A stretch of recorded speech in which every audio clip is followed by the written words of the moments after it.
Hi, Cut Strings Wally. And bye. Hello.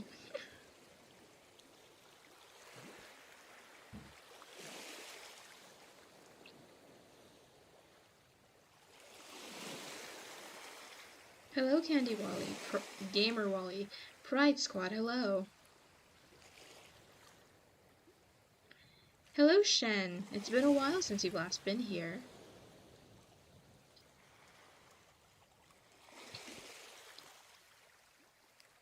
Maeve, hello.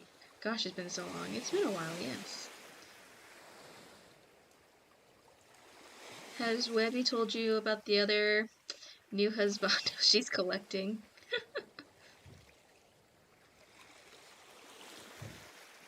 Hi, Pegasus. How have you been doing? It's good. It's still morning for me. It's 9:45 a.m.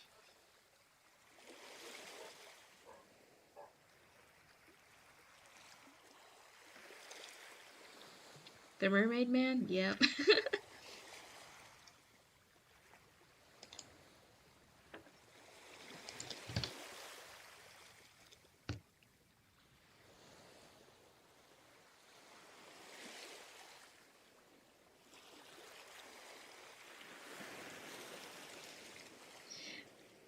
It's 2:49 p.m.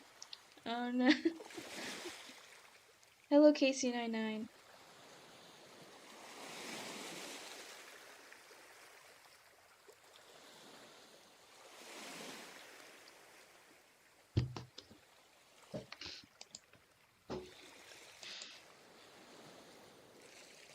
Have any of you guys seen the FNAF movie yet? I don't plan on watching, but I do know a couple people have. Hello, KC99. Hello, Stephanie. I'll be right back. I just got some audio real quick. Okay. I gotta go. BRB. Alright, Maeve. Thanks for stopping by. And hello, Nova. Good morning.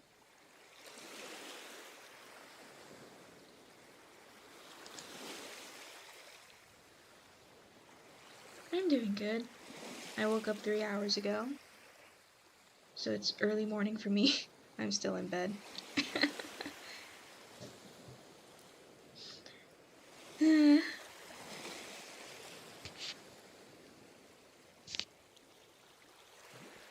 So, guess we'll... That's good to hear. Thank you. Let's just get on it.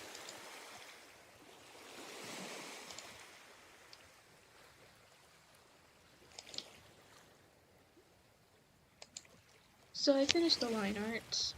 I don't know if I'm gonna color it. Maybe I will later if I find the mental fortitude to do so.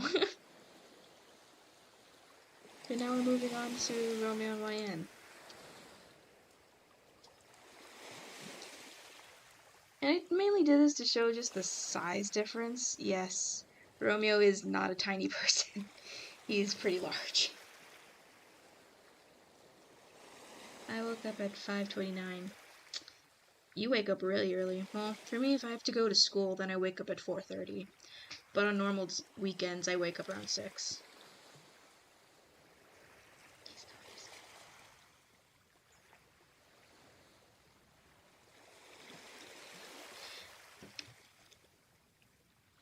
So yeah. Yeah, so I watched FNAF movie yesterday at the movies theater. My real life friend and brother. It was really great. Nice. Nova. Good for the hugging then. Yes. Marcin, hello. I was about to sleep before the stream. Well, if you still want to sleep, you can go ahead. Vampire Mothy, hello. And Wolfheart, hello. Look how big Romeo is.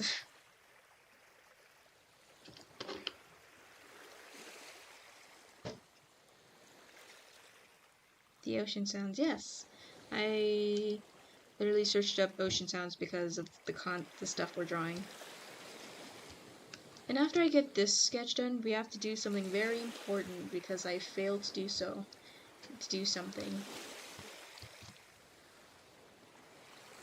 Marcin, yeah, hello. I hope I'm saying your name right. I'm probably not.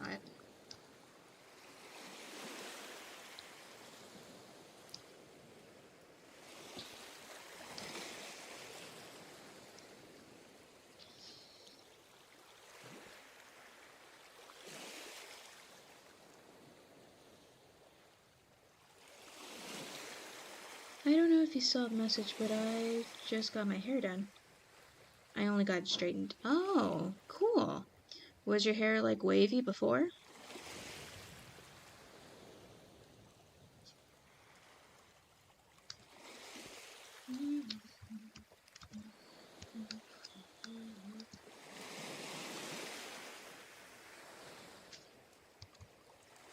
Curly. Oh, nice. I have curly, wavy hair. And you can imagine that is a nightmare to take control of sometimes.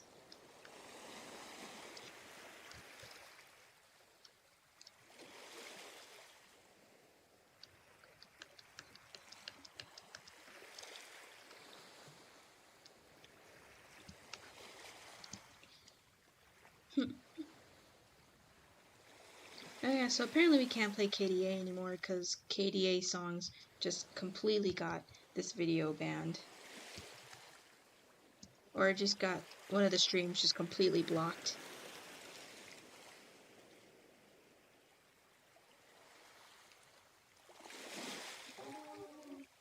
Hakuna Matata.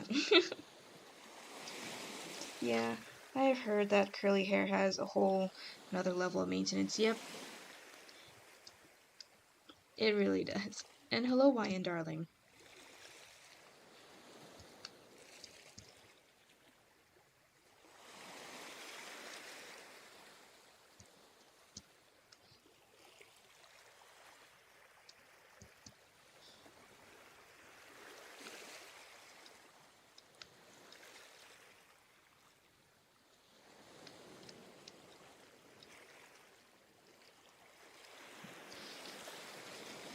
Where is the music? We have to be very careful with what music we play because KDA last night just got that whole stream completely blocked. Not partially blocked, where it's like only a few countries won't see it, just completely blocked.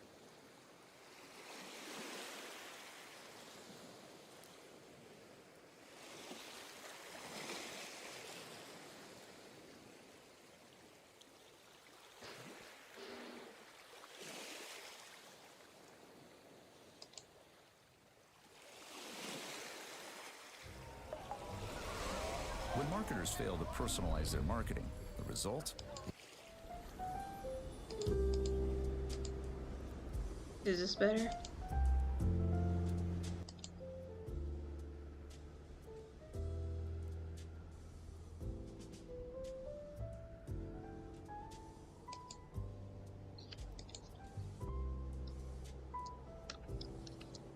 So for now we're just gonna stick to ambiance music so YouTube gets off our backs for a bit.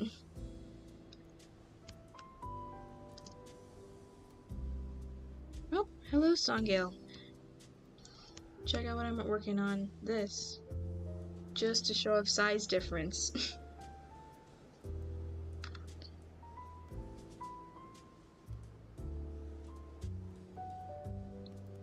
I like the ambiance you've chosen. Thank you.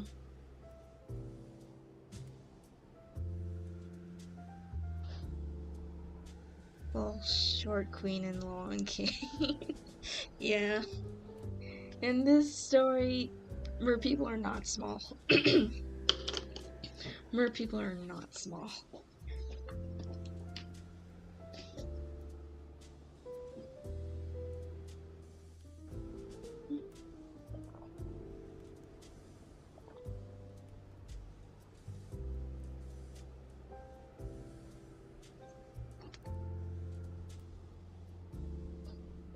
So I finished watching Scream 2 with my friends. Dad was convinced I'd be scared all night. I was not. I found the movie funny. Well, good thing you found it funny. I cannot handle horror.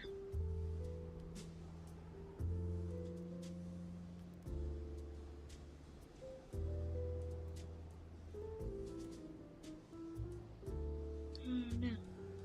Hello, Weirdo Queen. Nice Jack's profile picture.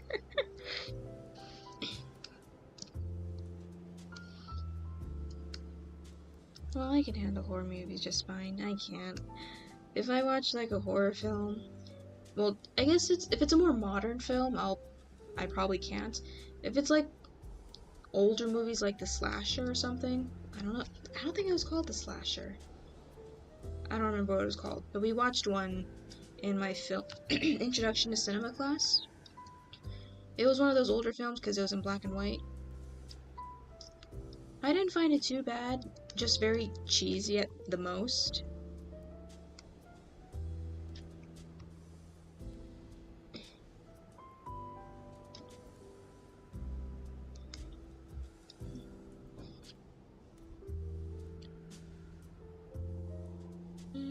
My baby brother just woke up. Oh no. Oh, hello, Julia. So I don't have to try tell you not to spoil. No spoilers in the chat. Nobody appreciates spoilers. Well, for me personally, I don't mind spoilers, but everybody else probably don't like them. So best keep spoilers for yourselves.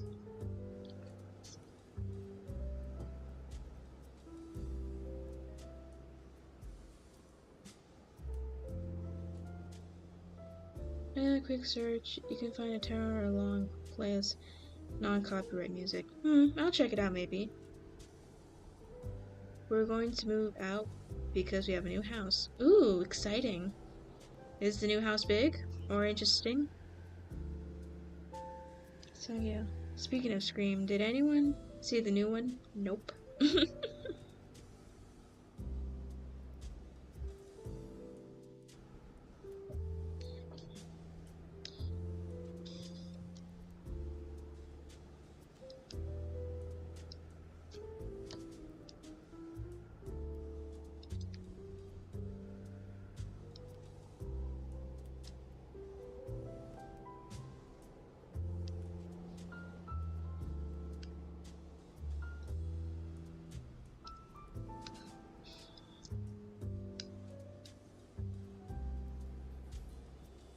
I was talking to Julie. I'm not allowed to watch Scream. Oh, I really want to watch the new one, but I don't have any motivation and money. I don't know. Big house. Oh, that's nice.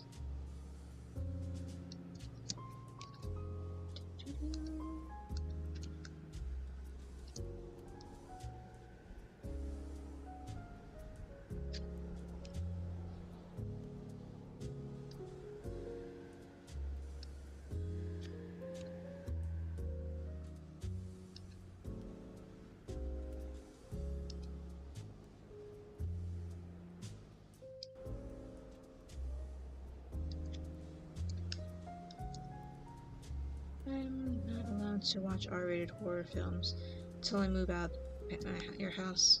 Well, I guess you'll know the first thing you'll do when you get your own place, huh?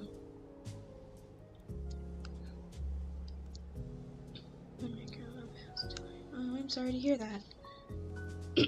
Sorry to hear that, Marcine.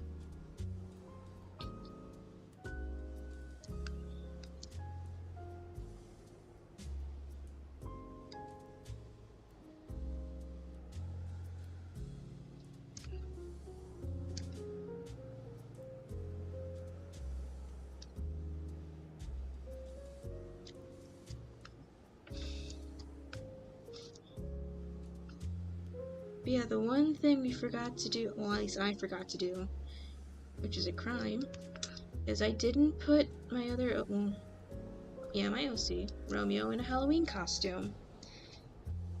How dare I?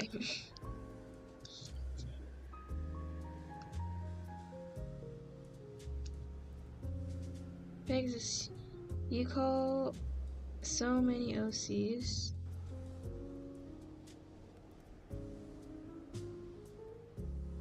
In the story, and yet you don't feel like they don't feel like a self-insert at all.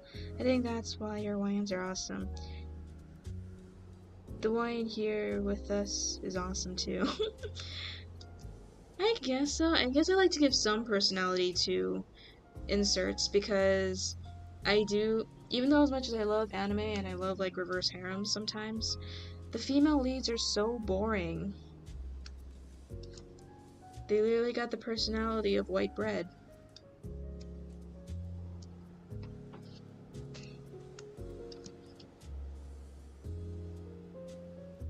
Oh, hello, Black Wolf. I didn't know this stream existed. We're trying it out because for me, it's early morning. It's 10 a.m.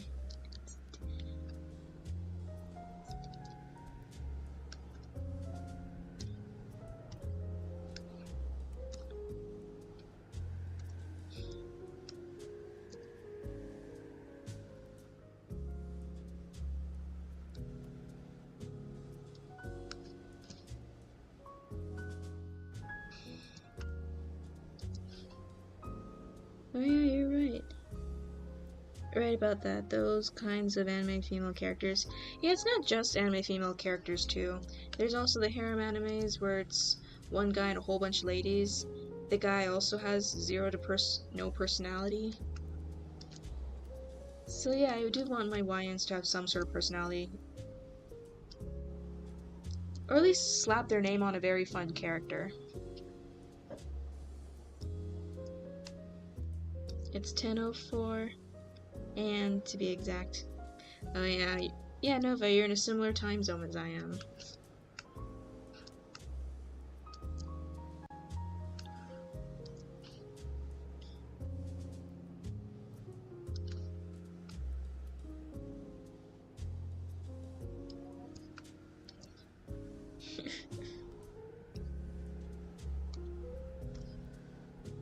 They're all empty thoughts, like paper dolls, pretty much. So that's like, you know what? I'm gonna give some sort of fun personality to my YNs. And I think most people agree with that too, because when I look at other YNs and mostly the Wally fan in the Pokemon fandom, they have some sort of like personality, somewhat, most of the time.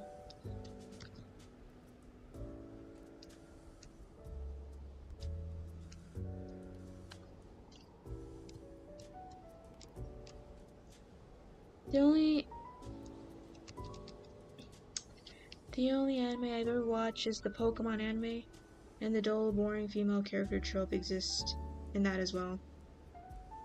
Kind of? I guess you can kind of say that. Although I'd like to think a lot of the female Pokemon characters do have some sort of personality. I like to think so.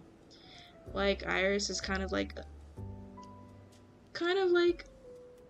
the know-it-all big sister, kind of, somewhat, not really. I feel like that applies mostly to Dawn, because Dawn was like, I want to be #1 Pokemon performer person, along with May. I don't know. It's been a while since I've last watched Pokemon.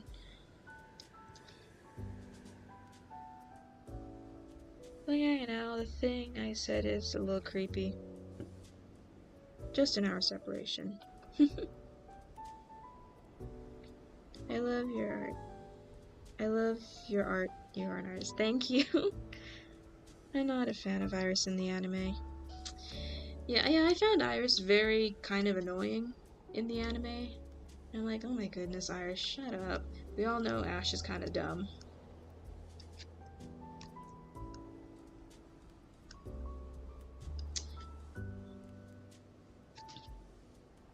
I'm sorry, but Romeo makes me laugh. The art is nice, but of where I am. Romeo makes you laugh. The art is nice. Why does he make you laugh? At least with how they try to portray her. Now if they made her act like an annoying sister, I'd probably like her more. Especially when she and Ash fights. I guess because when I look at she and Ash when they do fight, it just makes me think, oh, they're like siblings for some reason. I mean, she definitely does stand out a lot more than all the other female characters that he usually joins, other than maybe Misty. Misty and Iris have this very similar vibe going on. Ra, I know what time it is where you are. Be afraid. I choose not to be. Same. Italy. It's the Italian. It makes the story. Huh? Italy. As an Italian, it makes me think of the story. Okay. When my brother said that Pokemon was for kids and it's cringy, I was offended by him. I mean, that's its main demographic. So, kind of. But yeah, I do have to admit the the English dub mistakes they say is very funny. I never watched Pokemon. It's a long series. I think only now, the most recent series of Pokemon, did they finally change out the main character. And since I'm not heavily watching the anime, I have no idea what she's like personality-wise. I hope she's interesting enough.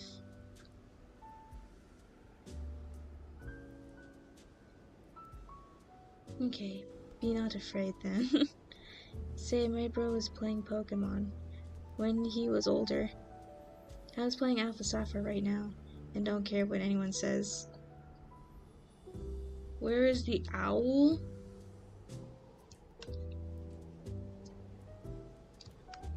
Who's the owl?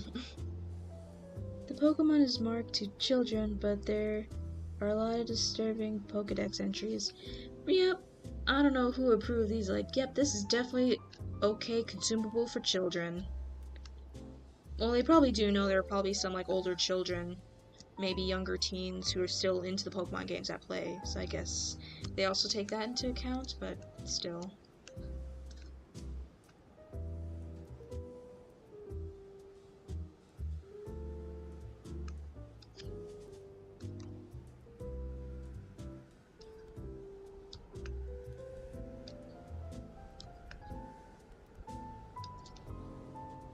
Technically, you both know the time where we are, so yep. I'm working on an OC, and I'm making the outfit in colors. The face is almost done. Nice. Chill up. I know. Okay. I haven't watched the newest Pokemon anime, because to me, it's vastly lost what the anime was meant to be. Watching a trainer go battle gym leaders and befriend the animals with powers. Now it feels like generic action anime with Pokemon just shoved in. Yeah, I can see that. And I got tired of Pokemon like around Pokemon Black and White when it started just going on for way too long. And I was just like, alright, I'm done here. So that's why I'm very surprised when I learned that Ash won the national champions for some reason. And then he retires, basically. And I'm like, I feel like that's a cop-out. Because just remembering all the times Ash just went and failed almost every Pokemon League, it's like, why now of all things? Bro, with me it's nighttime. Oh, I'm sorry. Oh, hello, silly little guy. Did anyone watch Spy X Family? I watched some clips of it. I never watched the whole thing. It's very cute and funny, but it was just not my interest, really. And I know a lot of people love Anya, but to me, I found Anya just kind of a little annoying, especially how she talks in the third person. Those are like one of my small pet peeves I have. I do not like listening to characters who talk in the third person.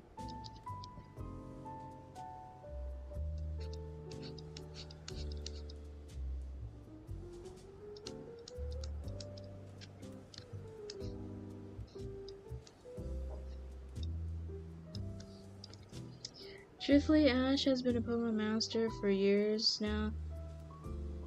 That's in the anime. He's basically 18. He's near there for whatever he wants. He could see him become a teacher at a trainer school.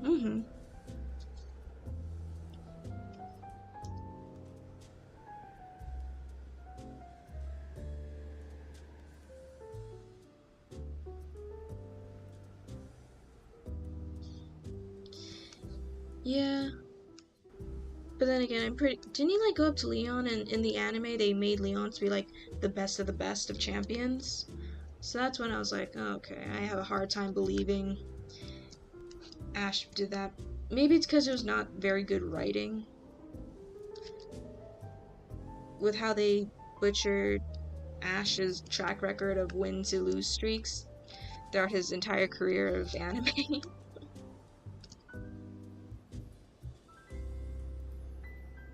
Oh, bye, Black Wolf.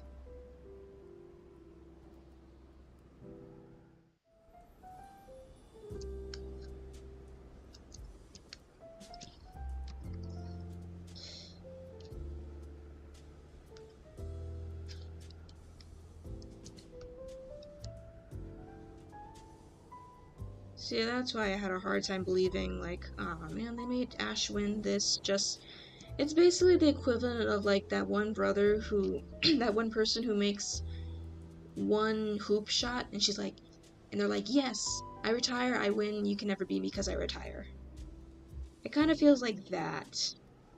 So I'm like, you only win this one time, and you're like, oh, okay, time to retire now.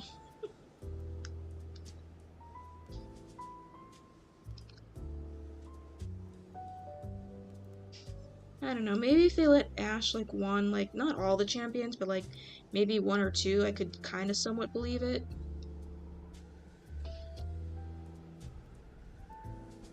There's no what's in game. Sword and Shield was the closest we ever had to what the anime showed. Yeah.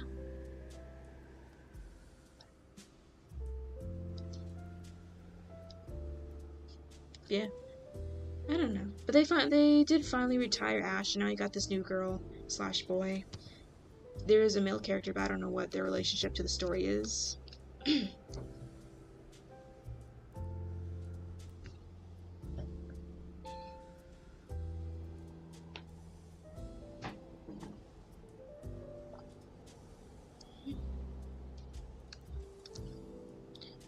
Ash should have won the Kalos, but I think Alan being there ruined it because his Charizard X was overcharged on Mega Energy. Yep.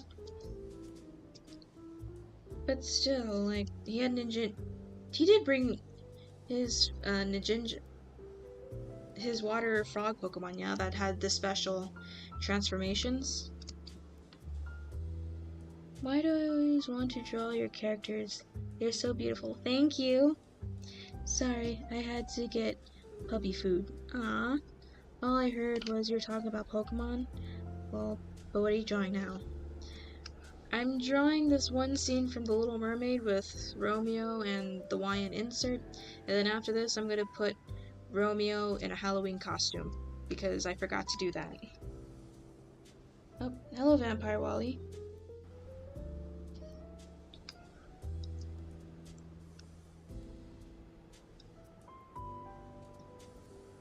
Even Ninja's battle bond was enough for this overpowered. Okay. Hello, Arcade.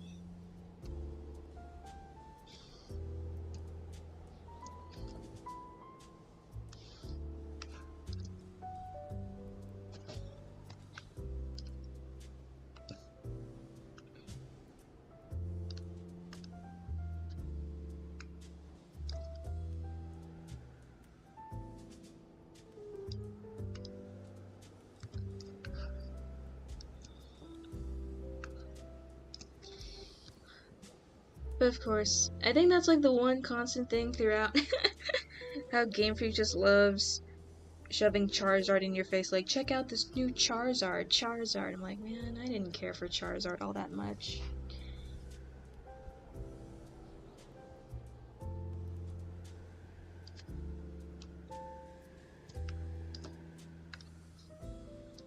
So I feel like, yep, I feel like they would make just Charizard win just cause. I still can't get over Romeo doing the little dance. He was so stinking cute. Ugh, that animation was bad. I'm still trying to figure out how the motion I was trying to get him to actually do, but I'll figure it out sometime in the future later.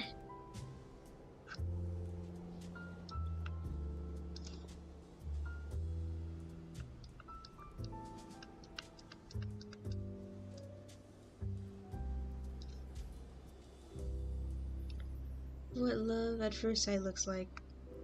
Yep. And you can bet, like, just off screen where the shoreline is, Chatter's like, you can't see each other.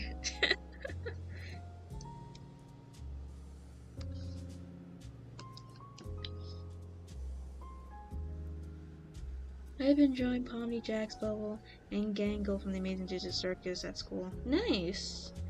But also make sure you pay attention to your teachers. I still love Charizard, do not love all the forms it gets. Yeah, Charizard is overrated. I've always been a Ninetales kind of person. I mean, I wish they gave all nice treatments to all the starter Pokemon, but Charizard sadly is the popular starter, and thus they have to have him in every special occasion for what's needed reasons.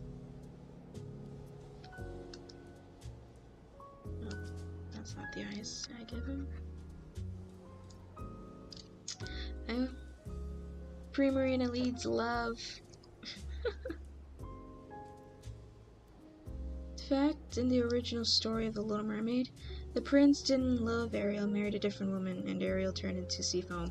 Yeah, the prince falls in love with the woman he thought saved him from the wreckage. Which I don't know how you justify that, because you washed up in Sora. She didn't save you from anything. But yeah, he mistakenly took this other woman, thinking she's the one who saved him, and thus fell in love with her and not Ariel.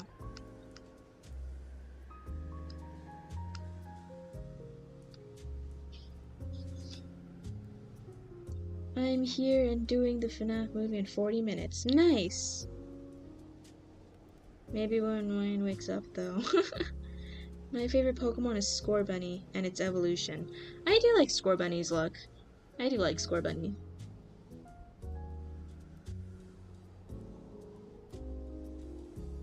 Yeah, every footstep felt like walking on glass. Yeah! And I'm pretty sure in the original, the witch just flat out took out their tongue. I'm gonna become a first. Oh boy. If the prince did that to me, I would have fed him to the sharks. What do you mean? You already saved him. The mermaid already saved him, brought him to shore, left before he woke up. So when he did wake up, he sees this other woman over him asking if he's alright.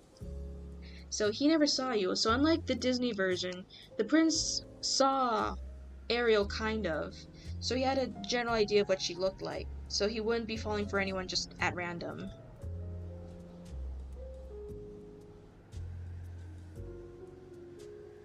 And yes, Primarina does need love. Primarina is like my favorite water type starter Pokemon. Another fun fact, the origin story of The Little Mermaid was apparently written by, Gay Man. Yeah.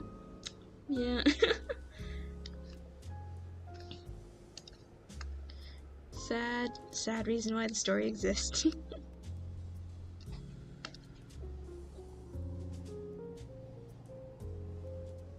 Hello, Sailor Wally. Disney Eric fell in love with her voice. I don't know, maybe it's just how they shot it.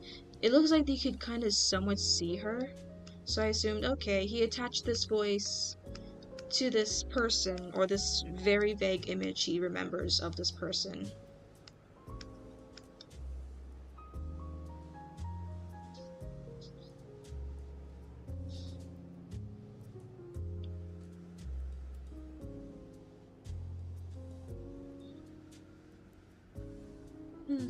I know, but still would have done it since he's a dummy head. Though a woman with a dry dress just jumped to save him. I guess that's why the Little Mermaid is a very kind-hearted person. Because even still, after all she's been through, she couldn't bring herself to kill him to save herself. Popioline will forever be my favorite starter, followed by Snivy. No one's gonna beat Snivy for me. Snivy is my very first starter.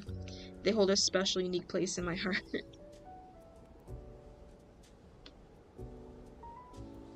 I want to stop eating candy. No more. I'll stop. Yeah, you better stop or else you'll get like diarrhea or something. I think I'll go, yo. I'm tired and I can't stop this time. You can't stop me this time, Mom. Pegasus. Alright, bye, Julia. I'm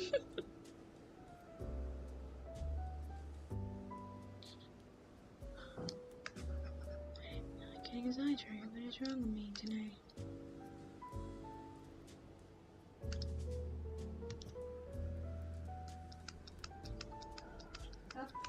Hello, Callie.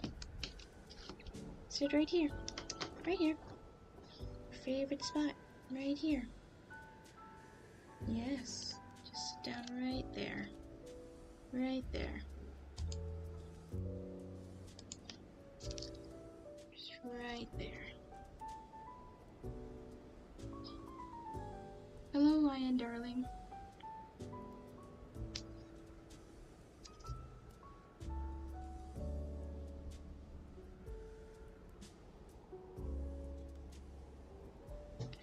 We went from Pokemon to OG Little Mermaid gamer. And she left. Well.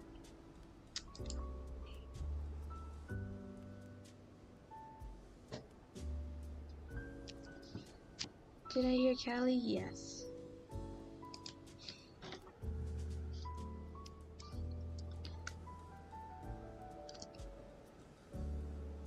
Yeah, Callie was like, okay, I'm out of here. I got enough love and attention from all of you. I'm out.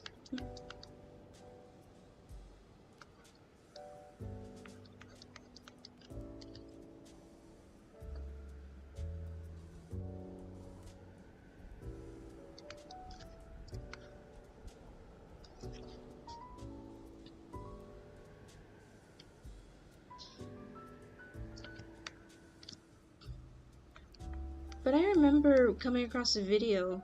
It does somewhat follow along the original story, but it was of a mer boy falling in love with a princess.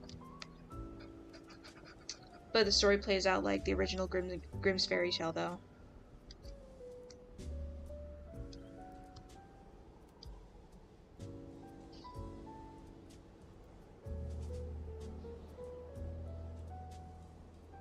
I carved my pumpkin. Nice!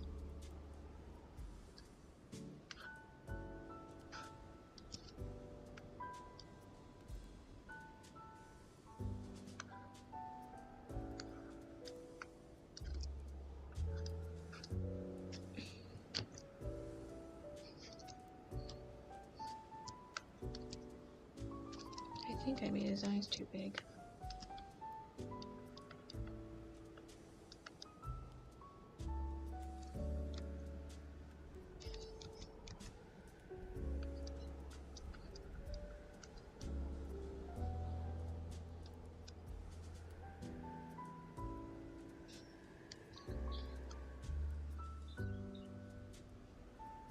But yeah, I wish Primarina and like Superior got like interesting new forms or anything interesting happened to them.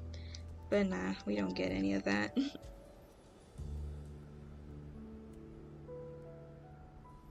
Did you know that there was 70 different versions of Cinderella across the world?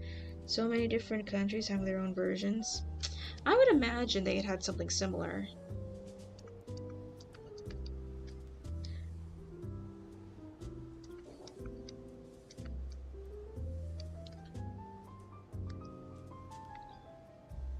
Should get a Mega in Kalos. I wish it would have been so perfect. It would have been so good, but sadly my boy Superior is being left in the dust because I think how Pokemon does it, they'll always prioritize the most popular starter out of the 3 generations. So in Pokemon Black and White, that would have been like Samurott, I believe. I believe Samurott was the popular one. Unless it was Emboar, but I'm pretty sure it was Samurott.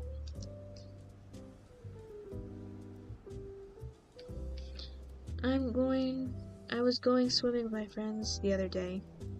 She made a movement like she was going to push me in. She didn't She didn't even touch me and I fell in. Oh boy. I just finished eating. Nice. Tepig was the most popular. Okay. I do know it was either Tepig or Oshawott. I do know one of those were a lot more well received than like Snivy was. Even though I was like, no, Snivy, man, Snivy was it. That's why Populo was an Ash's starter. Because everybody and their grandparents hated Popplio, for whatever reason.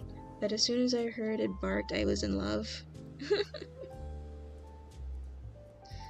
I'm still a proud member of the Popplio Protection Squad. I was on the fence with Popplio. I mean, when I first looked at it, I was like, that's an interesting design. But I'm like, but I was like, wait, it's probably gonna get a really cool glow up when its final evolution. And it did. And it was a mermaid. I was like, I'm sold. You made me a mermaid starter Pokemon. I love it.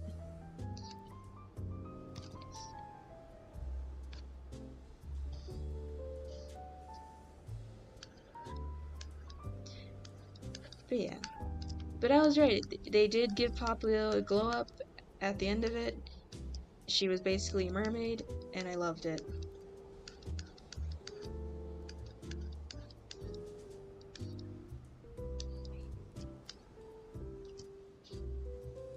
Something about shutting down the Rainbow Factory is not being taken away. Okay.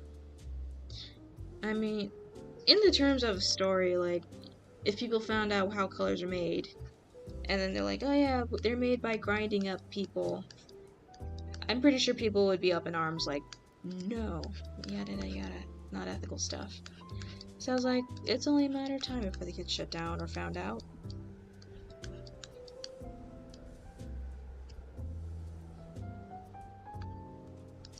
My first and most loved Primarina I named Honey.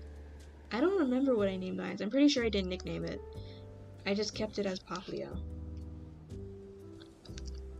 So I could like learn what the actual Pokemon's name would be.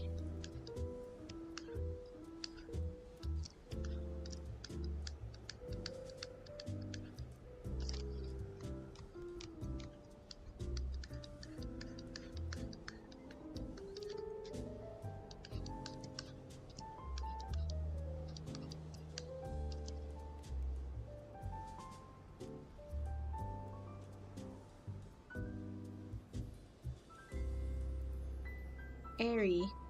Since we're talking about the Rainbow Factory, has anybody said anything about Doduo's announcement?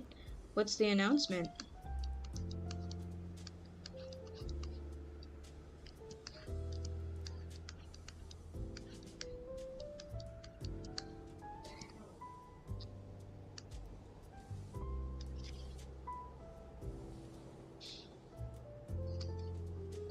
She's turning into her own fandom.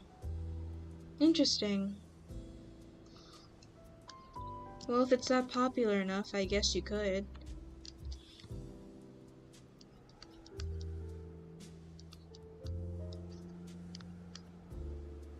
But I didn't realize you had to announce it that, hey, this is a fandom now. I just thought if it gets popular enough, it's just like an unspoken rule. Rainbow Factory. Interesting. I have to go now. Bye-bye, Allison Sailor. Okay, bye, Stephanie. She's going to change the names of the characters and the lore. Will be taken 3 years to write.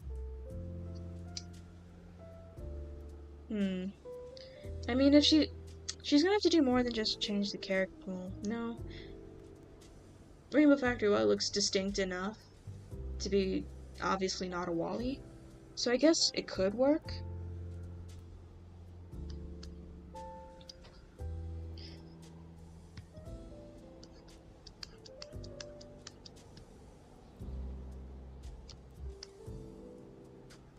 But yeah, I don't know, I guess be on the safe side and just change his appearance. And, well, she's gonna have to do more than just change, like, Wally's name and appearance. She's gonna probably change some of other people's too to not look remotely like some of Hardy Coffin's characters.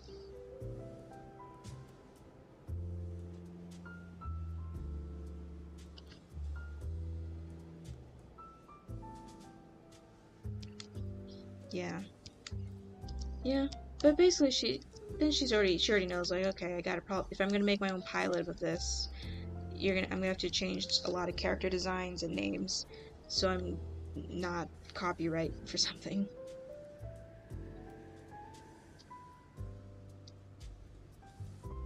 I feel like the second something is in the public eye, it immediately marks anyone who likes a part of a fandom.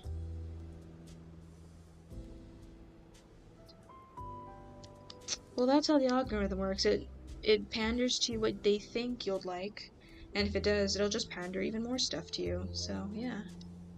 I mean, I wasn't in Welcome Home fandom, but I already saw Welcome Home stuff on my features, on my social medias and whatnot. And I was like, what is this puppet thing?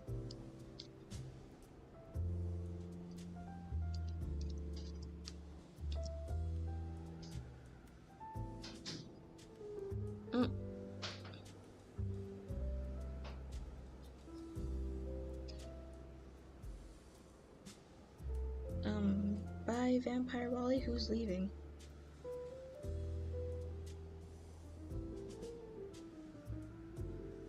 That's actually how I found Welcome Home.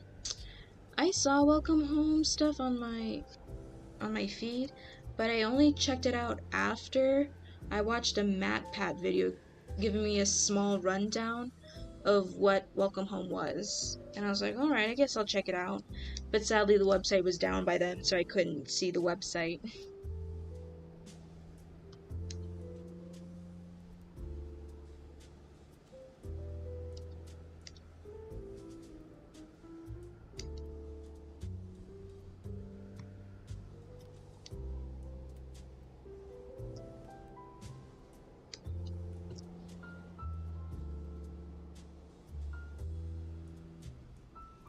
Yeah, as soon as I got into the fandom, my bestie started filming my Welcome Home. So I have to go eat dinner. Alright, KC99. I personally don't like MatPat's videos. I've been a fan since childhood, lol. I guess when it comes to topics I'm not familiar with, I'll generally listen. But if it's stuff I am aware of and I know, then I'm like a little more critical when it comes to his theories. But then again, a lot of his theories is really just interpretations. Like how he interpreted Barnaby's jokes and pranks as him quote-unquote bullying. And I was like, this doesn't sound like bullying. It just sounds like lighthearted teasing at most.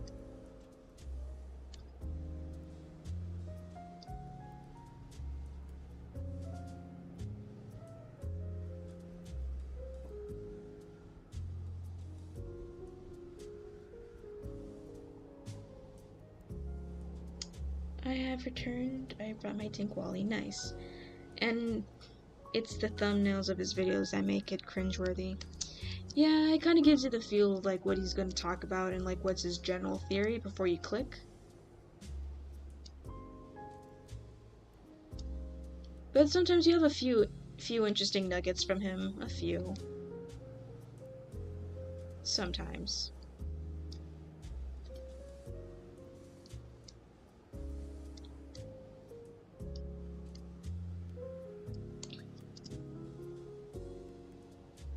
MatPat is running 5 channel, he has a ton on his plate, so Theory's newer stuff is about to fall a bit. Yeah, I tend to like his food theory a bit more, because it's very interesting. I didn't even realize that there was, like, drama behind,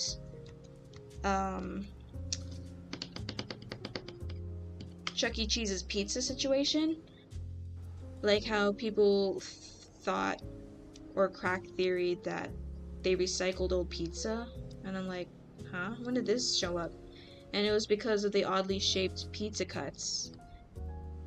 And I was like, so that was interesting to learn, and seeing him debunk it was really nice.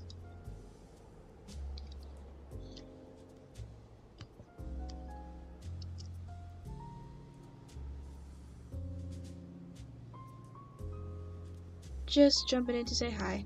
Hello, Courtney Fox. Hello, Melissa.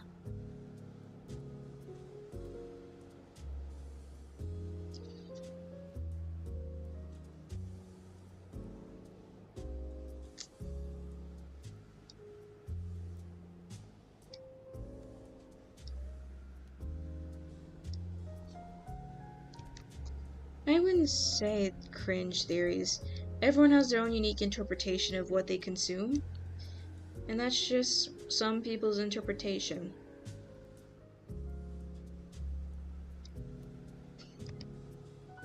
Yesterday was a scary day. Oh, what happened?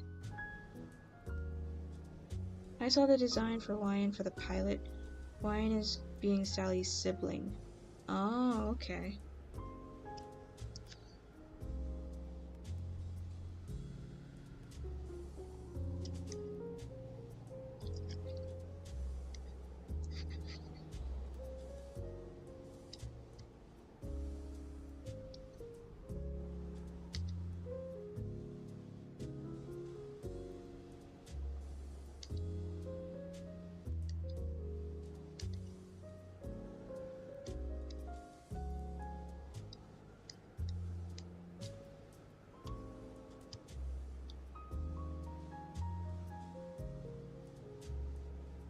All theories are valid until canon is revealed. Precisely.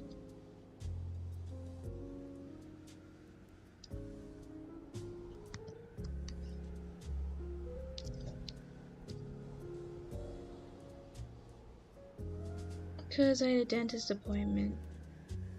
Removal 4 wisdom teeth. Yeah, that's never fun. When I remembered my time when I got my wisdom teeth taken out, it was not fun. When I was a kid, I smacked Chuck E. Cheese because my older sibs cried because they were afraid of the mascot.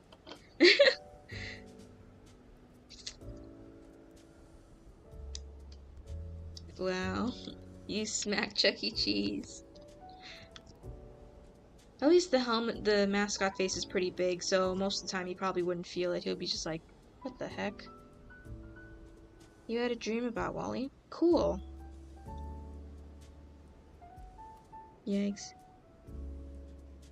I'm still in pain too. My gum's at the bottom jaw. You'll recover, Melissa. Just make sure to follow the cleaning procedures your dentist tells you.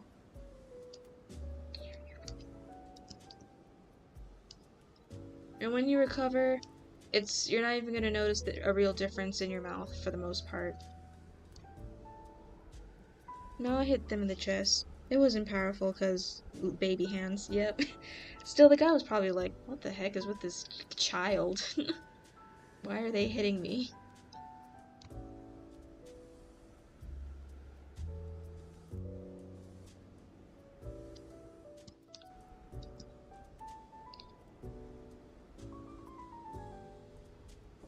It was a yandere while dying. Oh.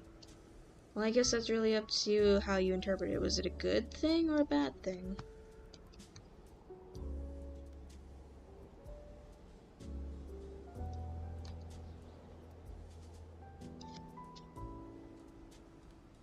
I was lucky to get my wisdom teeth out during the summer, so I just slept all day. On a positive tone, you can live off ice cream for a week while your jaws recover. Man, I didn't get to eat ice cream when I got my wisdom teeth removed.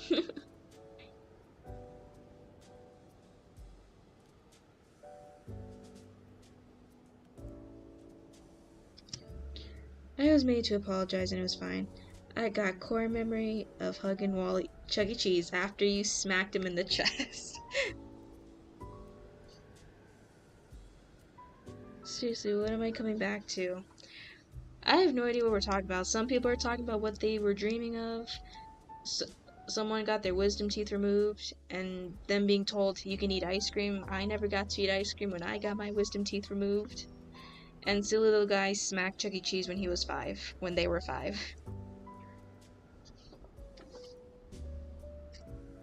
I got stuck in the basement. Hmm. Yeah, okay. That's getting a little weird. Keep that section of your dream to yourself, please.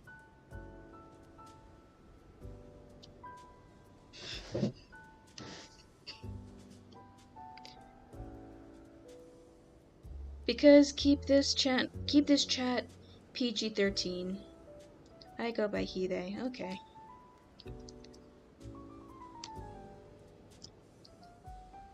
Please keep this chat PG. Yes, and you leave it at that. I had a dream of Yandere Wally darling. There you go. Whether it was a nightmare or a dream to you, good for you. If it's a nightmare, I'm sorry. You don't need to explain your dream at this point.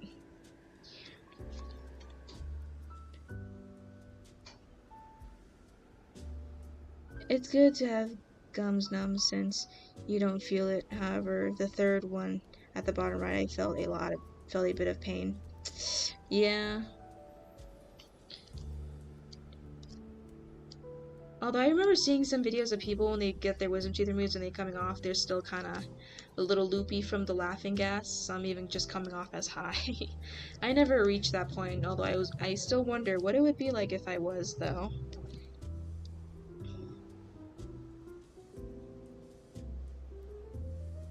Legit on my way to watch the FNAF movie. Bye, everyone. Bye, Lost Gemini. Enjoy the movie. Hello, Dragon Paladin.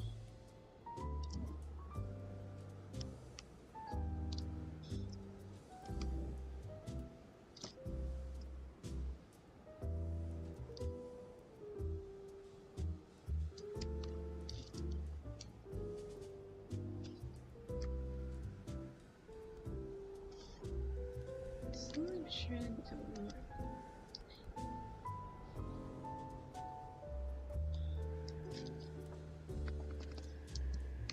When I woke up after coming down from the laughing gas, I asked my mom if there were any complications.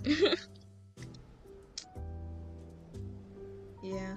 I was given laughing gas, but I was still pretty clear in the head.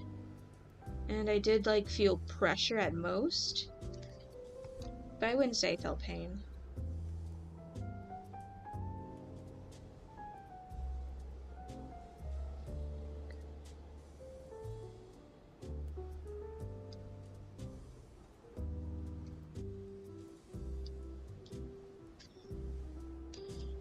Because I watched a video and the last part talked about complications. Oh.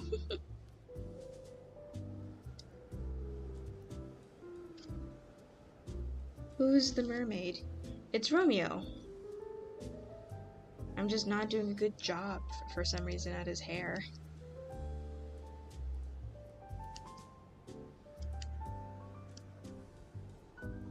So yeah, that was all on my mind. I had the option to be sedated during my wisdom tooth removal, so I was sedated. And I was fully sober when I came after.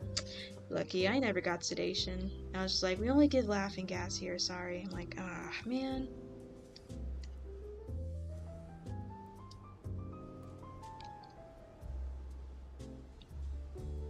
The fronts look long, maybe. I guess so, yeah.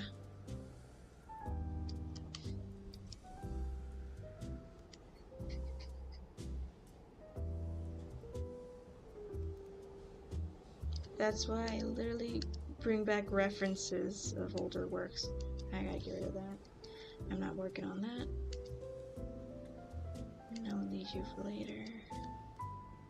Where is it? Here we are.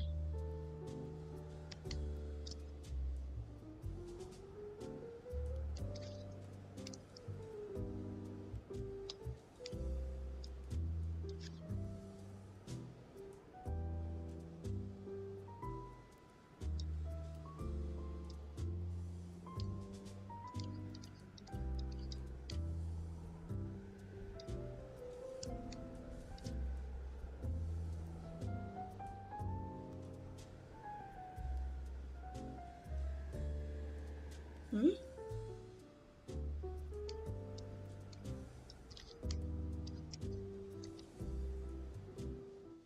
Shorter here.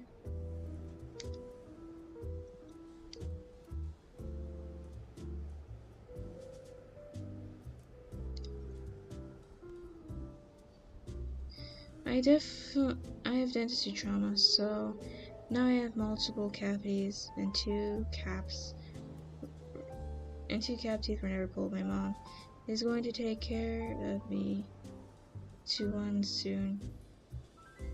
She promised it was better. Oh, okay. Yeah, you need to take care of your teeth. You got a whole lot of cavities.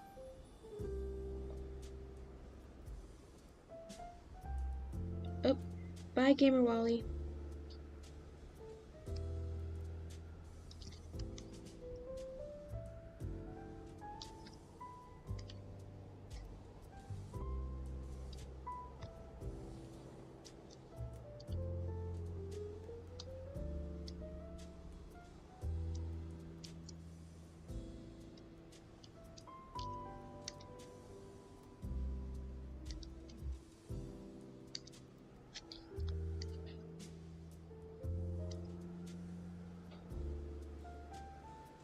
Walter.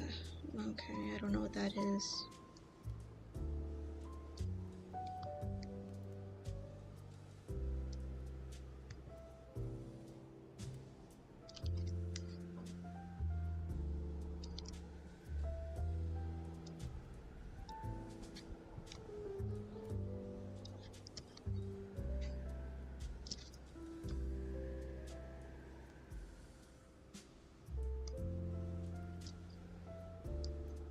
Same, I'm scared of dentists. I wouldn't say I'm scared of them. I just don't like it when sometimes they pick at your gums. When they're trying to scrape away the plaque between your teeth, sometimes they accidentally they jab your gum sometimes. That's just like the most annoying thing I greatly dislike. But other than that, I'm like, just get it over with and move on. Hello, I'll be here till 8. Hello, Webby.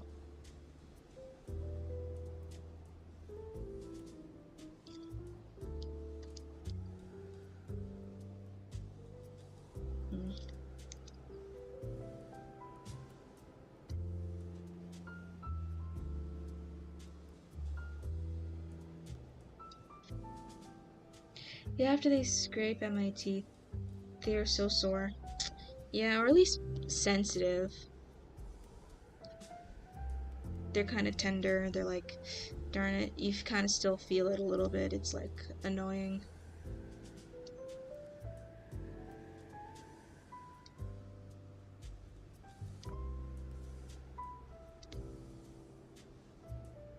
I was constantly yelled at by an older woman at the dentist. Yeah, that's not how a dentist should be treating an 8-year-old. Where's the hot mermaid? Hi. It's Romeo. Yeah, I'm just not doing a good job right now drawing him. I guess I'm just not used to drawing him from this perspective, this side. Or maybe I just gotta move his features up a bit.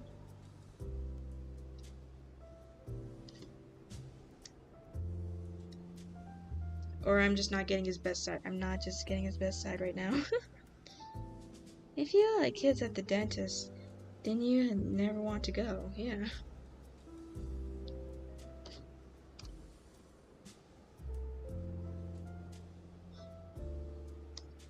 And Webby the baby, look how big Romeo is compared to this insert character. Romeo is not small by any means. Already TV makes kids afraid of the dentist and doctors, so don't make it worse.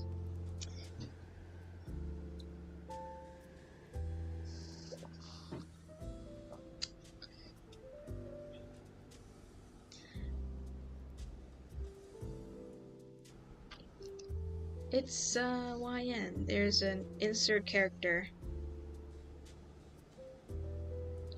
Basically the Prince Eric insert. I never been to the dentist my entire life, apparently. Interesting. But then again, dentists are not cheap.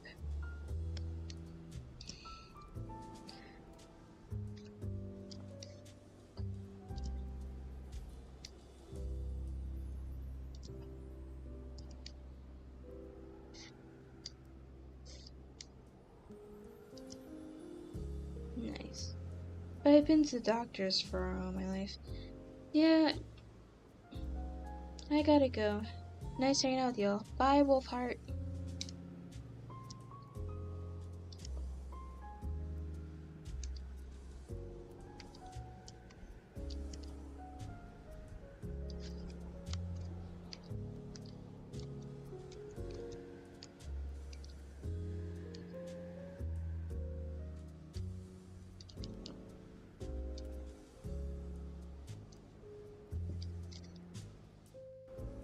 I'm already deviating, but I don't care. I'm just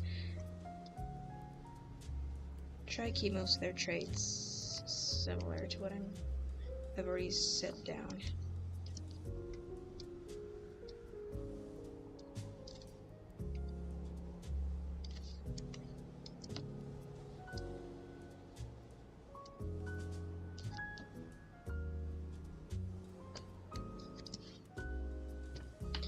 I was yelled at by an old lady when I was getting off the transpole. She claimed that I hit her with my school bag when I was just padding on to. I raised my hand up, so sorry that I got off. Yep, that sounds about right. Like, I don't know, if there's for some reason there's usually never a middle ground between when it comes to older people. They're either like the sweet old lady or just the snappy crab apple.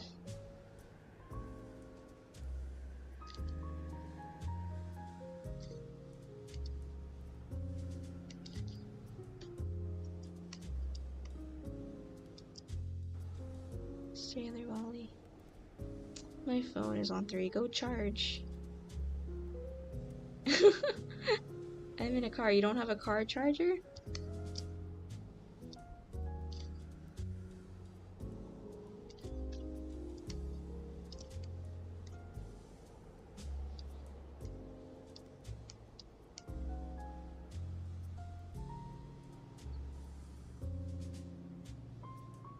If I stop texting you know what will happen. I do not know what will happen.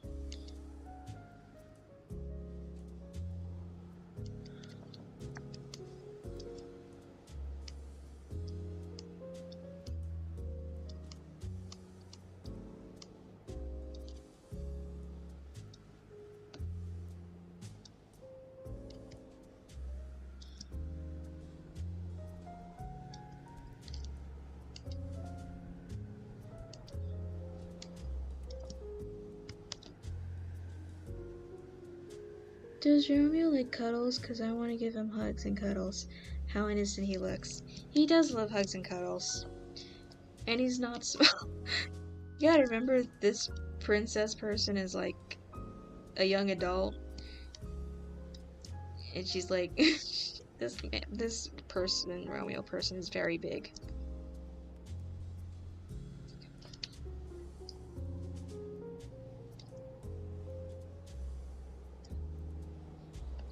Yeah, they're not small. I decided to make them just bigger just because I'm like... Because originally I wanted to make Chat a baby orca, but then I looked up how big baby orcas are. They're 8 feet long. Baby orcas are not small. I was like, well, move to the next best animal, dolphins, because they will be smaller.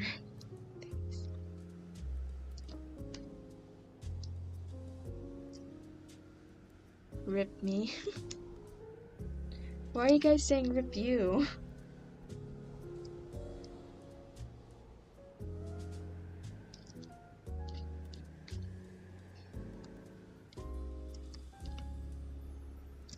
Wow, a tall, handsome merman named Romeo. Hello, Midnight. Or were you here and I just am stupid and not noticing? Yeah.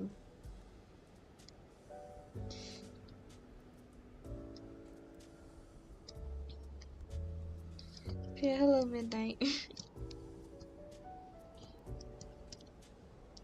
Yes, essentially. Yeah, he's not small. He will be a normal human size when he gets turned into a human, though. yeah.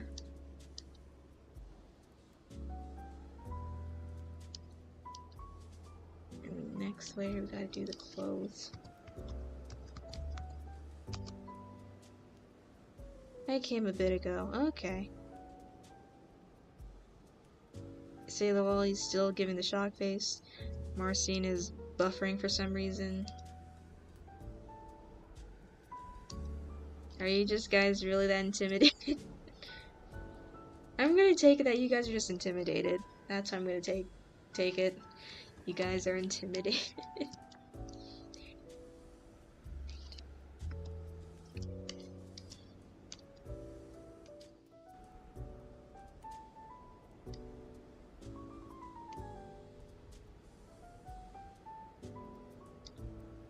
I'm not. Maybe. But if it makes you feel better, he is basically a gentle giant.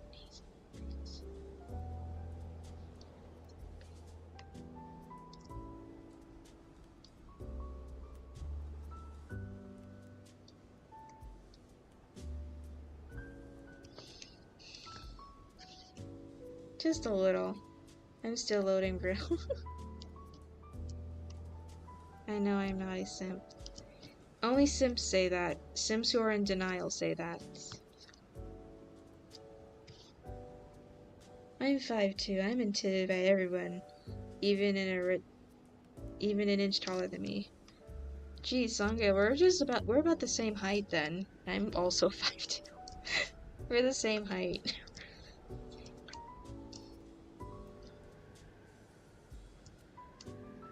I hate simp. The problem with Webby is normally she's 10'3", but the mermaid, she's over 18. Yikes. She'd be a large orca then. I'm 5'1" here. Oh, my sister needs me. 1 sec. Okay. I'm 5'10". Fear me.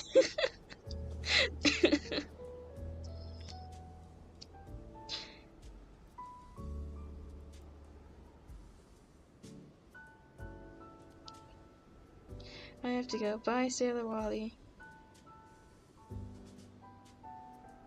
Oh. I'm about to turn 26 tomorrow. Oh, happy early birthday, Melissa.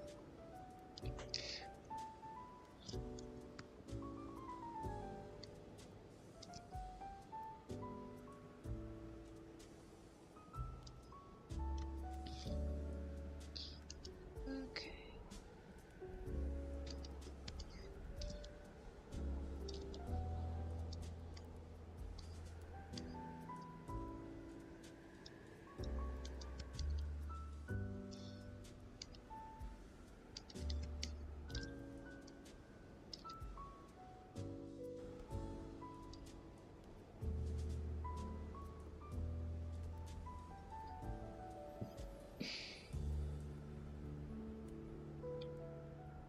I'm gonna be hopping on and off because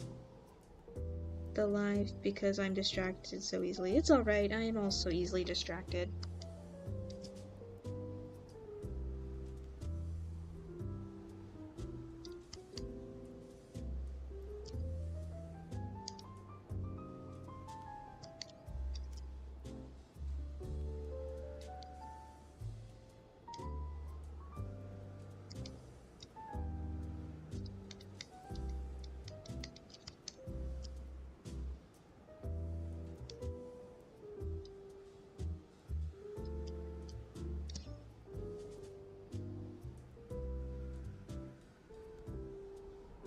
I know I should be working on Belfast reference, but I want to play Pokemon. Okay, I'm back. Hello, Webby. I'm still waiting for the next Pokemon DLC to come out, because I want to know what happens to Kieran. Or Sheeran. Was it Kieran? Gosh darn it, he's my favorite character and I don't remember his name.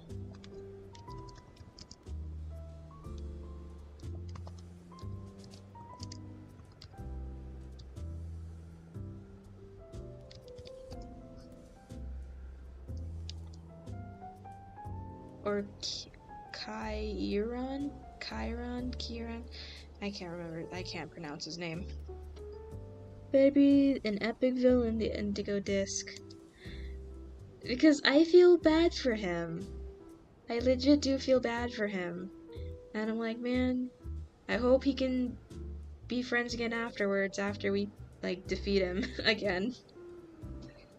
I'm like, man, I hope we can be besties afterward, because I really did like your character.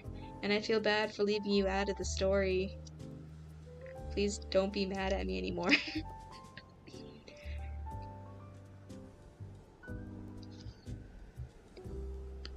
But let us be a good villain, yeah. He better be at least still a good villain.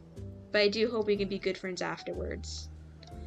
He's like, after we have a good cry together.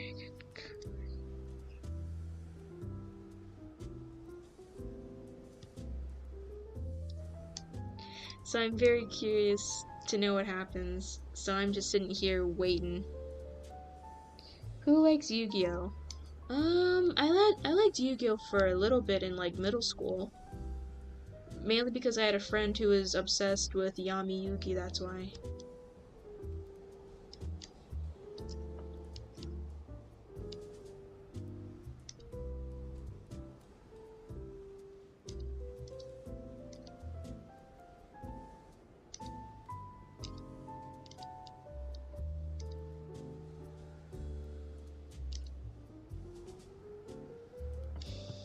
Also, I want a Pokemon game where we aren't the main person everybody goes to. We don't befriend the legendary. We are basically the rival to the actual main character and nobody gives us attention. But if we're the side characters, wouldn't that mean you just never really win then? Because if you won, your best friend saves the world, has a legendary, but you still beat them at the end because you want your players to win. Wouldn't that still kind of make you somewhat the main character?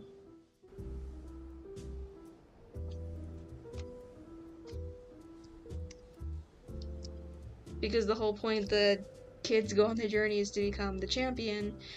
Just for some reason a whole bunch of BS is thrown their way. You can still win the gym battles, just not the rival battles. But don't you still have to face the rival battles like sometime within the finals? Like the Elite Four and whatnot.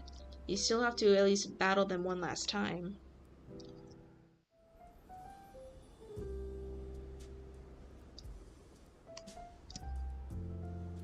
Can't be a program where you always lose. Yeah, but then again, once people get to the Elite Four and to become champion, everybody, well, within the context of the game, you win the champion.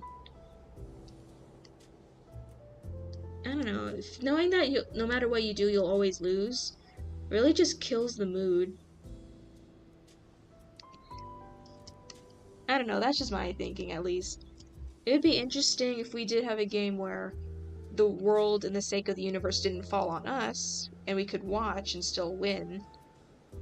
But yeah.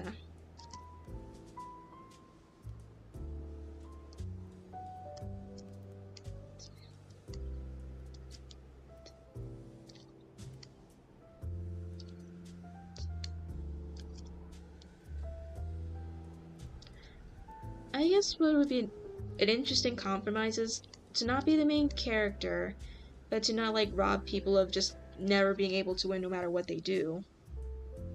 It is like, yes, you could have your rival friend be the one for some reason getting dragged in all the adventures. And even after they do all these magnificent great things,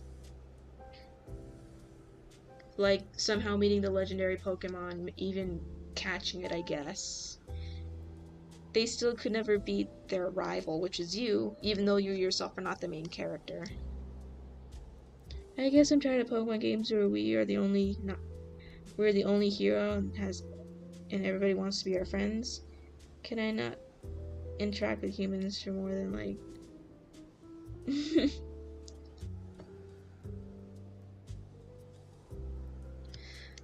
I guess so. But I mean, isn't there like in Pokemon Sword and Shield there was Bay, who still wasn't your friend. He still like kind of talks hot garbage to you.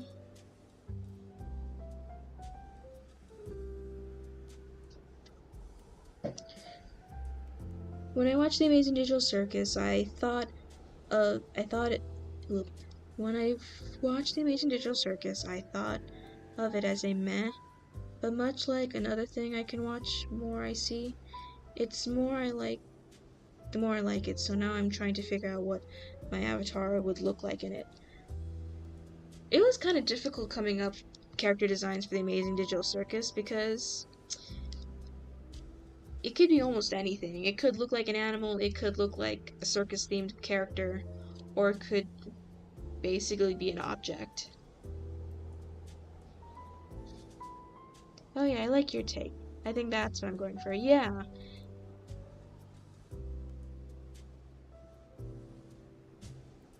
I guess I never interpreted him as my friend. I just saw him as like just that kid who talks hot shit to you still. Because even in the after game, he still kind of does.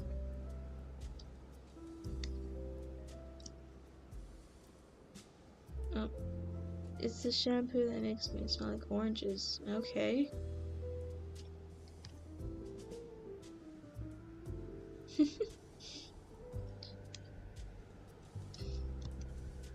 But yeah, I think that would be pretty cool if Pokemon game, I guess you're not the main hero, you watch your friend be the hero.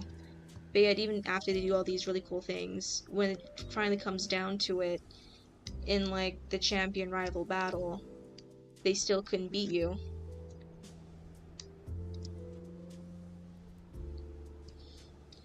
Because nobody wants to get robbed in a game of like you can just never win. Because I played some games before where you technically win a battle, but in the cutscene next to it they write you as you losing. And I find it like really kind of annoying, I guess. Or just very unsatisfying. I sort of see The Amazing as meh. And come to think of it, ironically, it basically replaced Murder Jones just when the latter got cancelled due to lack of funds. Murder Jones got cancelled because of lack of funds?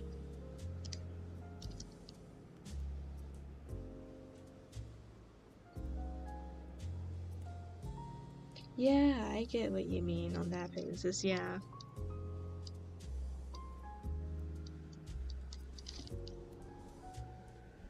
But I guess I would like Pokemon to have a difficulty to it. Like with Pokemon Arceus, those battles were pretty difficult since the mechanics were kind of different. And for the longest time, I had no idea how to use healing items. So I was really just playing on hard mode.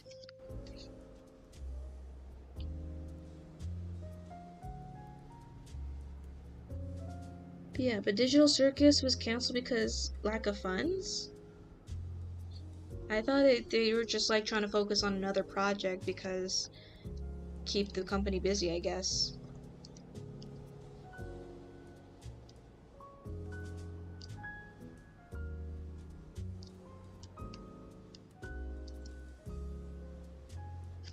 Mewin was canceled.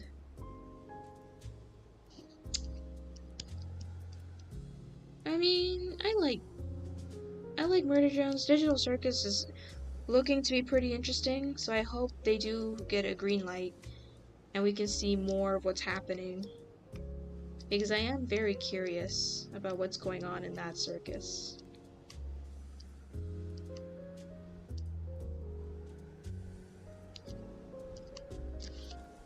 Hey Pegasus, I have to leave for a while.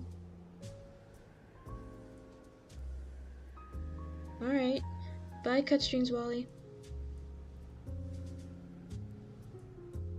Like, here are my OCs in a mini white jack. Just like, here my OC. A mini white Jax. Who's Jack's little sister who acts like Jax and follows Jax. Interesting. The view count. They probably will, lol. Yeah. But I don't know, if Murder Jones is canceled due to lack of funding, then it's like, well, hopefully they make enough money and profit. But then again, wouldn't that be a bad thing for the company in general if they were having lack of funds? Then they'd be taking a very big risk if they animated the Digital Circus, if that was the case.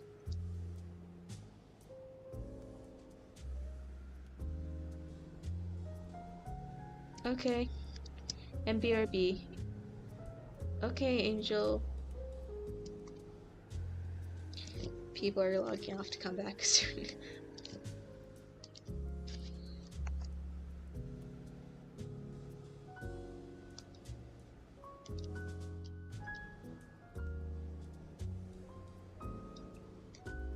There we go.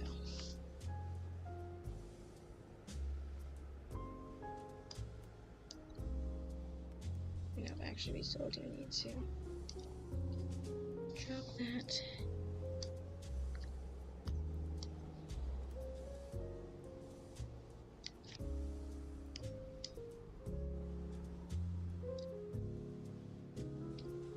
I think Glitch Productions might be okay might work by crowdfunding. Yeah.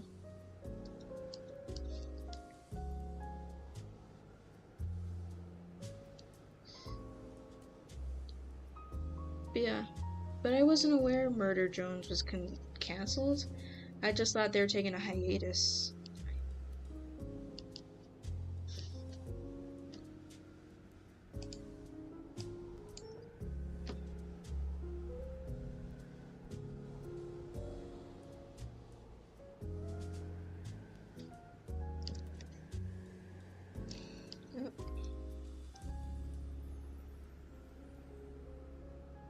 Who's getting rid of these feet then?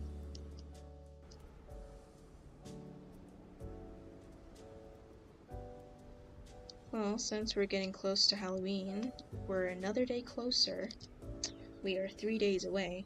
Let's play some scary stories.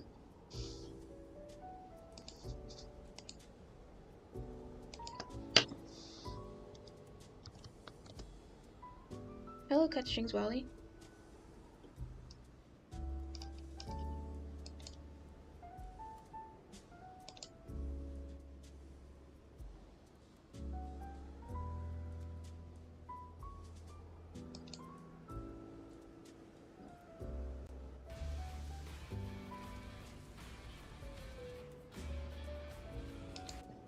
ZocDoc is a free app where you can find amazing doctors and book appointments online. We're talking about I was supposed to say Marcine, not Marvin. You can filter specifically for ones who take your insurance, are located near you, and treat almost any condition you're searching for. Book an appointment with a few taps in their app and start feeling better. Fill out a brief questionnaire to get matched with a licensed therapist. I was hearing noises last time when I anytime was for trying to no sleep. additional charge. Self-holding my breath and not Let moving therapy be until your map under my with sheets, BetterHelp. curled up in a tight Visit ball I cried. BetterHelp.com/scary no. today to get 10% off your first month. I don't know. That's Ever since the cockroach H-E-L-P, incident, when I hear little noises on my pillow, I freak out a help.com/scary. little bit, and I have to check if I'm good. What do you think Hello, of I'm Blair Toon Patrol Bathory, and this is the from Who Something Framed Scary Roger Rabbit? podcast. Thank you so much for being here. I think they were Whether supposed this to is be your the first opposites of the or Seven you're one of the brave Dwarves, souls who join us and I guess they every serve their week. purpose well enough as How's your smaller October villains. going so far? Have you They're decorated okay, I your guess. house? Carved your pumpkin? Figured out your costume? Let us know on any of our social media platforms your big plans for this spooky season. We But are are you so okay, drawn to Sungyo? haunted places because they offer a unique blend of fear and fascination. Eerie locations allow us to confront our primal fears while also satisfying our intrigue about the mysteries of the area. It also makes them irresistible destinations for adrenaline seekers. But while some of us use these opportunities for entertainment, there are many who are scarred for life by what they BRB encounter in a tournaments, haunted okay. place. That is, if they're lucky enough to survive it. First, a deadly sight, followed by a monster beneath the Oh, surface. my cat too. Then, The noise is playing reflection tricks or on you. horrific reality. Finally, in our featured story, a headless horseman's revenge. So, wanna hear something scary? I'm most certain my house is haunted. A house of horrors. Historical cities often have stories and secrets to share, and if you're from the UK, you've likely heard the terrifying tale of 50 Berkeley Square, London, a house where you might just be frightened to death. But I hope you sleep well. Mr. Puzzlewit smiled in your house, proudly though. as his two You daughters sleep well. explored the rooms of their new house, number 50 Berkeley Square, Mayfair, London. Veridity, in particular, Hello, was Marcy. keen to make sure the property was neat and tidy since her fiancé, Captain Kentfield, was coming to visit. She and her younger sister, Lydia, rushed from room to room until Mrs. Puzzlewit called them to the parlor for some tea. Once I fell asleep, I'm good. There's an Nice. attic room, which will be perfect for when the captain comes to stay, said Mr. Puzzlewit, as they enjoyed their refreshments. Mrs. Puzzlewit nodded in agreement. I'll have Abigail clean it and make up the bed. We'll want it to be perfect. Lydia, who was halfway munching on a biscuit, called out, She'll need to make sure to air it out well. There was a most odd smell when I was up there, almost like a zoo. Mr. and Mrs. Puzzlewit looked at her curiously, and then they all headed up to the stairs together. Sure enough, there was a strange and Every time I foul see odor in someone the on air, wall, but Mrs. Puzzlewit assured poor Veridity that the Yikes. staff would give the room an intense I don't clean, see who and is all my- would be my well chaotic before her thoughts. beloved captain Maybe arrived. me and my OC combined. The following afternoon, Nice. when Lydia arrived Think home Ollie, from hello. school, I'm she back. headed straight to the I'll be parlor right where she back. knew All right. Veridity would be waiting. Hello, Axel. Guess what? She said breathlessly. Some of the girls at school say this house is haunted. Warning Veridity stream is was like 4 aghast. p.m. She Well, for me, demanded it's to only know what had 11:20 been a.m.. said, and so Lydia filled her in with the teenage glee about the alleged sightings of white mist at the window and a previous occupant who'd been driven to madness.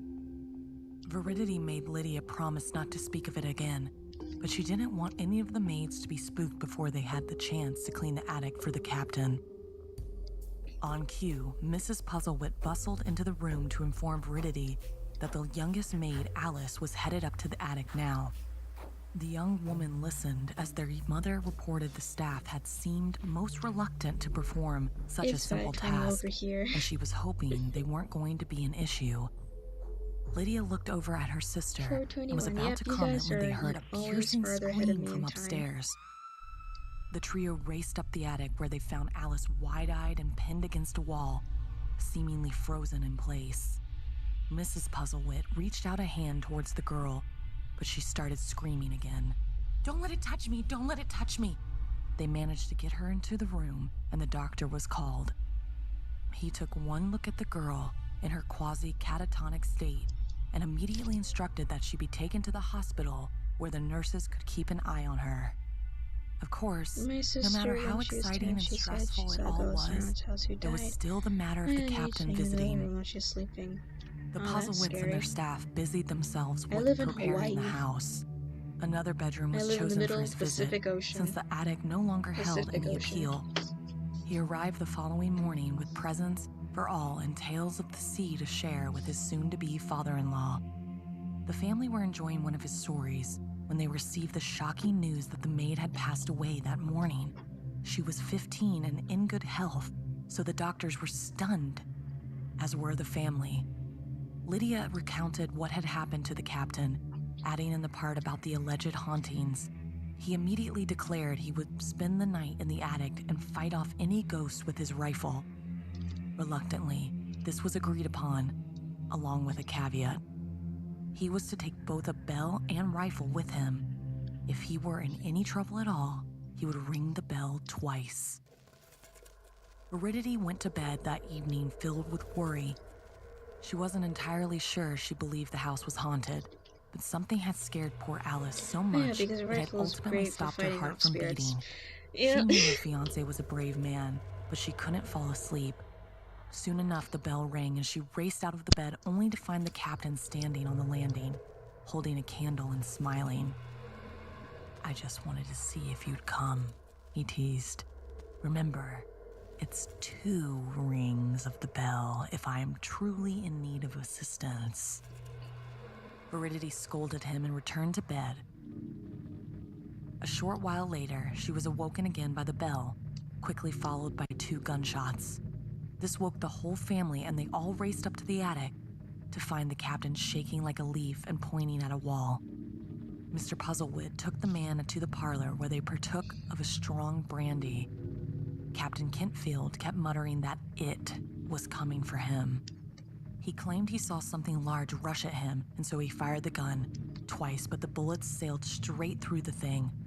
Indeed, when he returned to the attic with Mr. Puzzlewit the following morning in the daylight, there were 2 bullets lodged in the wall.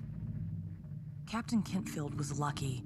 Others before and after him had not been so much. Like Alice.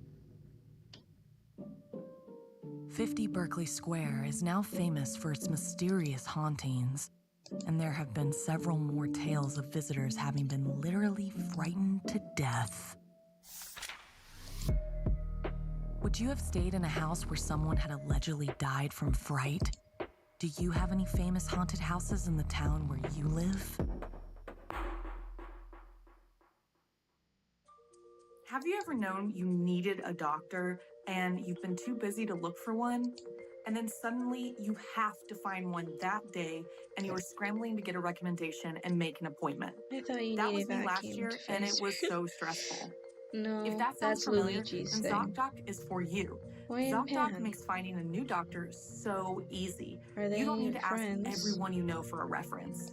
ZocDoc is a place to not only find a This one? doctor, but to find one who Yeah, has they were amazing just reviews dude bros and chilling. takes your insurance. And many They're have appointments friends. available within 24 hours. ZocDoc is a free app I where you can use find amazing doctors to and book ghost appointments hunt. online. We're I talking sell about my ghost thousands of hunting gear. top-rated patient-reviewed Nice. doctors and specialists. You can filter specifically for ones who take your insurance, are located near you, and treat almost any condition you're searching for. Book an appointment with a few taps in their app and start feeling better, faster with Whoops. ZocDoc. It really couldn't be easier. I use ZocDoc. Here's next Inspired story. by Melina. Aaron's life consisted of fishing, traveling, and constant moving. His father was a world-renowned fisherman, wanted by every company out there, which meant that the two had to constantly travel all throughout America. Changing schools often made it hard to make friends. Aaron's father had rented an old wooden cabin next to a lake in the outskirts of Washington. Aaron was in his new room, once again unpacking his belongings from boxes. The sun had just set, and Aaron could see its dark orange reflection in the greenish waters of the lake through his bedroom window. Aaron liked his room. The walls and floor consisted of light orange wooden logs which framed a large window with a direct view of the lake and the wooden pier. Maybe it wouldn't be so bad after all.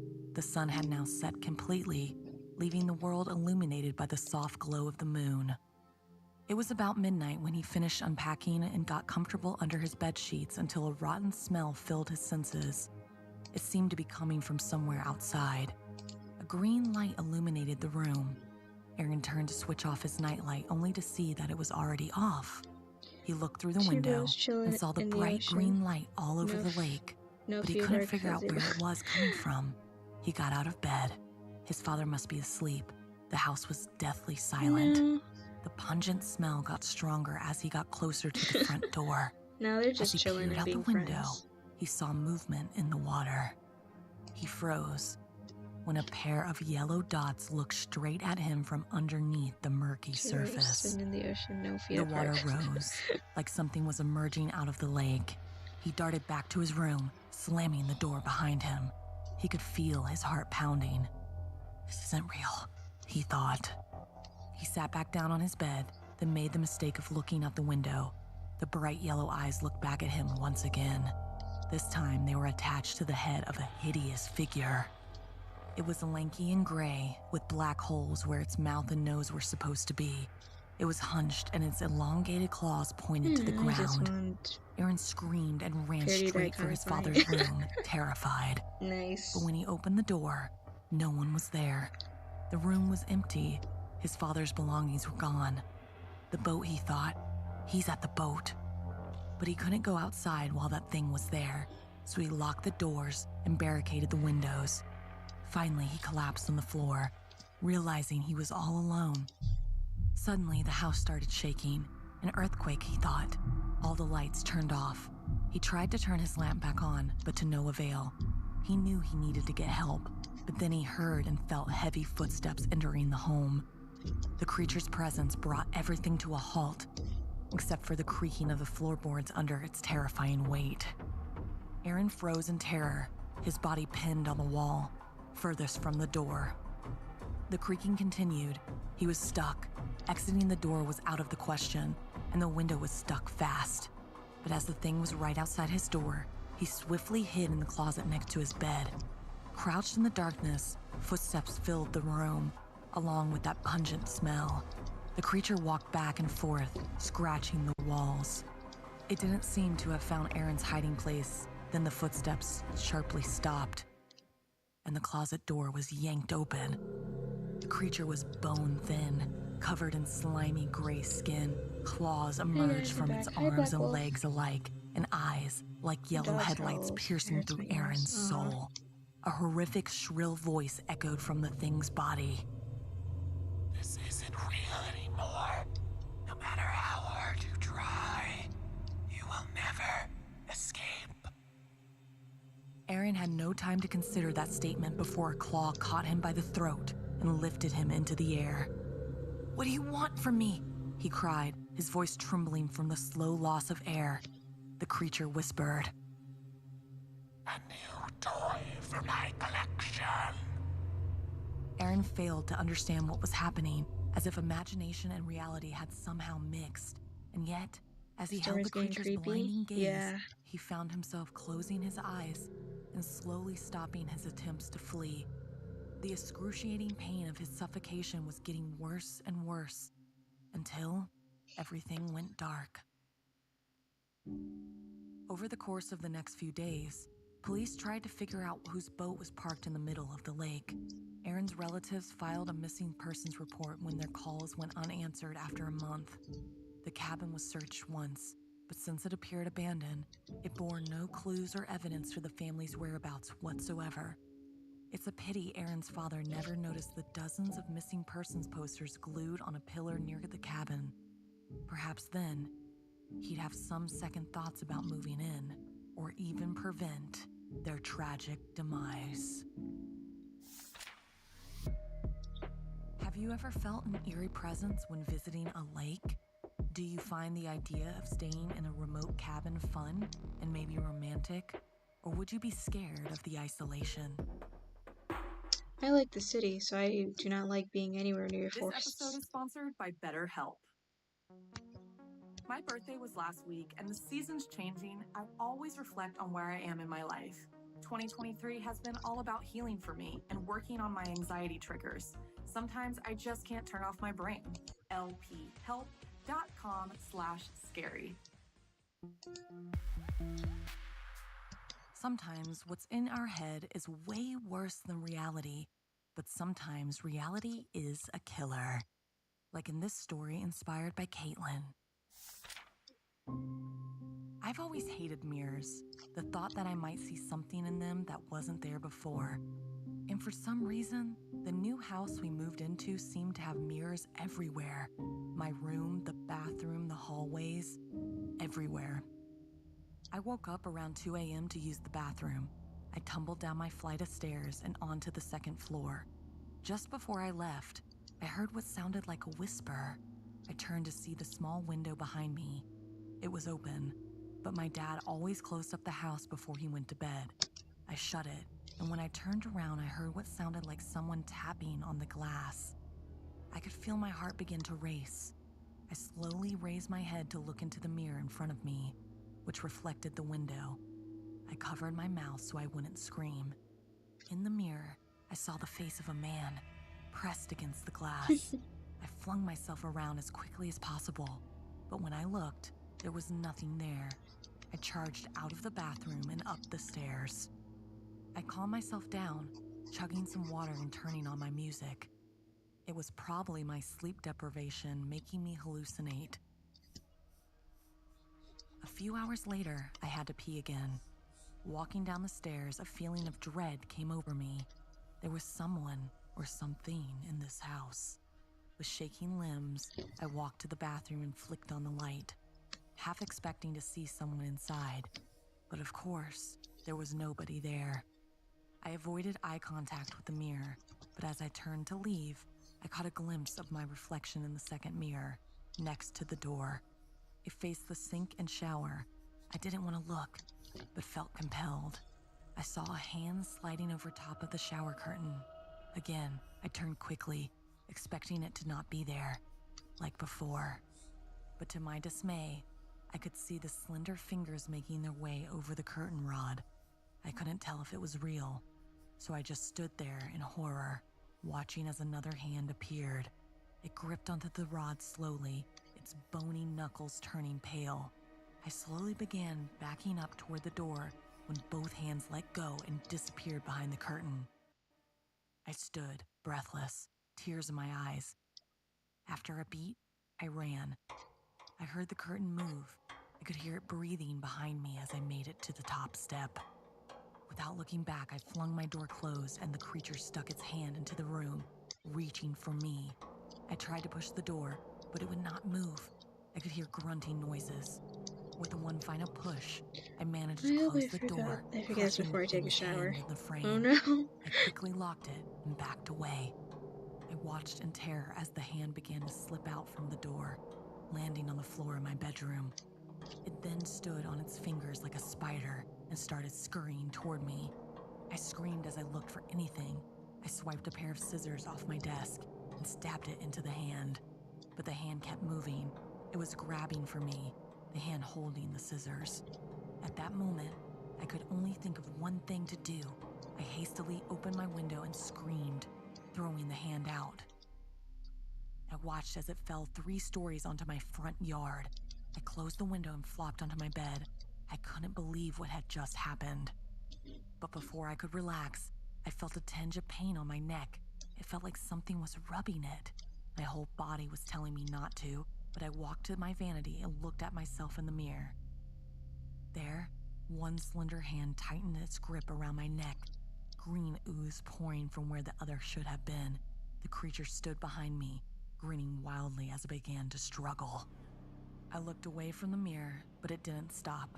I grabbed my neck, but could not touch the creature. I cried out for help, but my voice barely escaped my own neck. I watched in the mirror as my lifeless body dangled in the creature's grip. I could see myself, but I couldn't feel my body. I couldn't move my hands or my feet or even blink. The creature's smile contorted as it opened its mouth. Its long, Only 3 dagger-like people. teeth I don't know, gleamed my in the chat light says of my there's room. 5 people. I was forced to watch as it ate my corpse. I could hear the grotesque sound of it breaking my bones within its Now jaws. 5. All it left was my head, staring straight Captain into the Home? mirror. Sure sounds like it. If only I hadn't looked in that mirror. If only I hadn't looked. Have you ever thought you saw something in the mirror that wasn't there, but you could feel it anyway? What kind of mirror superstitions do you believe in? Tell us your tales by sending us an email at somethingscary@snarled.com.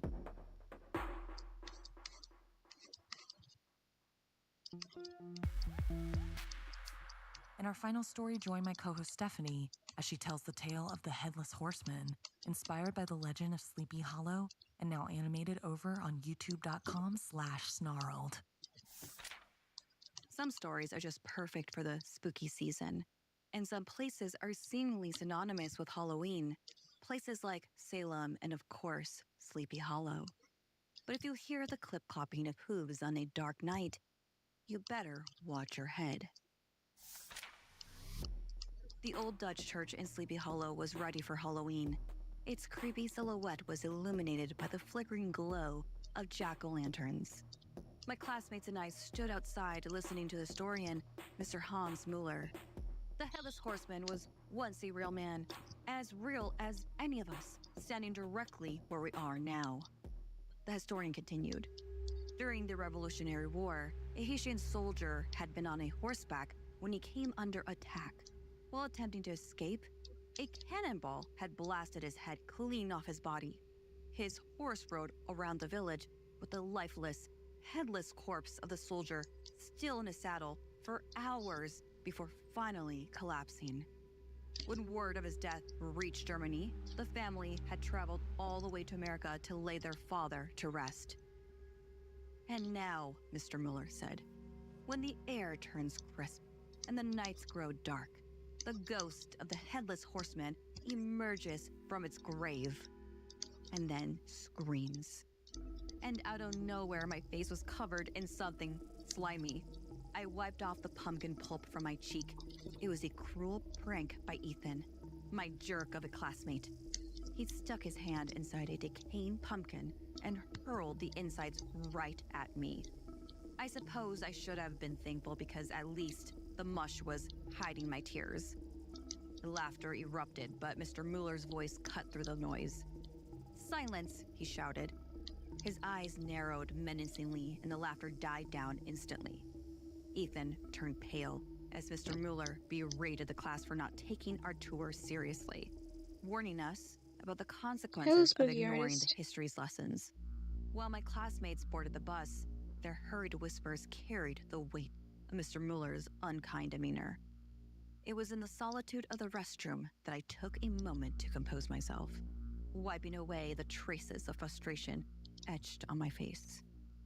The tour of the Sleepy Hollow Church had ignited a seed of curiosity in Ethan's mind.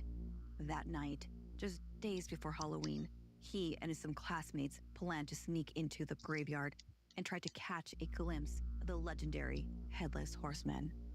But it's no surprise that I wasn't invited to join them, and I couldn't help but feel relieved. As darkness fell and the fog thickened, haunting sounds filled the air as they ventured into the cemetery just outside the old church. Suddenly, they heard a clopping noise. It couldn't be real, but as they hushed one another, it became clear. A horse was approaching. As the animal sped nearer, they caught sight of a monstrous figure atop it. Illuminated by the moonlight, in the mist, a jack-o'-lantern's head with glowing eyes was unmistakable. The Headless Horseman charged towards them with a hunting knife in hand. "Run!" Ethan screamed. The group scattered in all directions, but the Headless Horseman set his sights on Ethan. By the time the other teens alerted their parents, who in turn called the police, it was too late. All that remained of Ethan in the graveyard was his lifeless body with a slit throat. Olivia, one of the girls who had been there, insisted it was a ghost of Sleepy Hollow, seeking a new head. But the adults were more skeptical. The police launched a murder investigation. Based on the accounts of the terrified teens, they believe they had a suspect. The police banged loudly on the door of Mr. Mueller's house. He was under suspicion due to the threats he made on tour with Ethan's class and his obsession with the Headless Horseman legend. It was apparent to everyone that he was slightly unhinged and could be the killer. The police ransacked the empty house searching for evidence but found nothing. Not the murder weapon or even Mr. Mueller. Officers later found Mr. Mueller downtown at the library teaching an adult night course. His alibi was airtight, with no choice but to let him go. He expressed remorse for the teenager's death, but his eyes betrayed him, as he declared that the Haitian soldier's ghost was responsible, and the teen had failed to heed his warnings. The town was left on edge with the unsettling reality that the ghost of the Headless Horseman might still haunt their community. When Mr. Mueller returned home, he was devastated to find his house torn apart. Did you miss me, As he started to clean up, I emerged from the basement. It's good to see you here again. Bloody hunting knife Catching Wally. in my trembling hands. "Uncle, Hans?" I called out gently. He rushed What to me. happened? I was gone for an "I hour. am so I proud of need a you," recap. he whispered, wrapping me Bye, in a Marcy. big hug. He was happy to pass along our family tradition, avenging the death of our ancestors and the Haitian soldier who fell in the Revolutionary War. I just wish I had felt as good as my Uncle Hans did about it. I was only able to slit his throat, I said sadly. But don't worry, next time, I'll finish the job.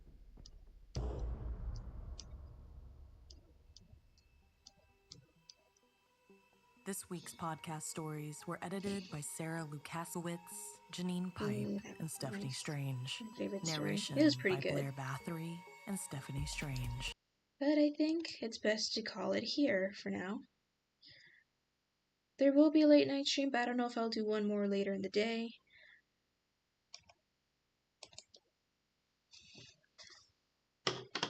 We'll see. I'll put up a 30-minute warning if I plan on doing a second stream for the day. But there will be a Night Owl stream, though.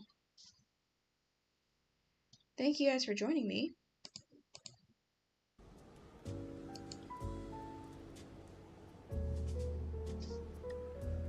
See ya. Bye. Hope to see you all there.